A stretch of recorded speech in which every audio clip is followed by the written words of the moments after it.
Welcome, ladies and gentlemen. This is the Kenya Houses Investments Company Limited. We design houses, we finance construction, and we do general construction of houses, including water drilling services. Here is an example of a 3-bedroom house, which is a very simple house. That is, I say simple because of the measurement. It is around 10 meters by 11 meters. That is 33 feet by 30 feet. So this house is, it has a veranda, 2 verandas. It has a sitting room, 2 bedrooms and a kitchen, and 2 washrooms or toilets. So today I would like to explain about house construction. We have got so many questions regarding the construction of the house.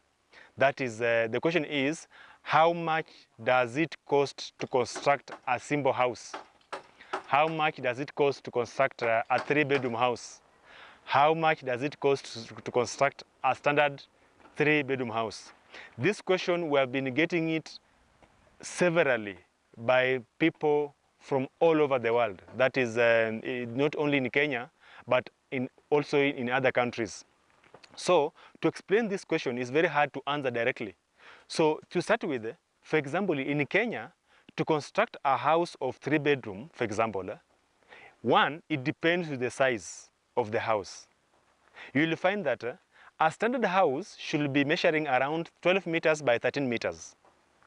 So for you to get the quotation of the house, one is the size of the plan, that the size of that house, the size of the plan, the features of the plan, the house plan.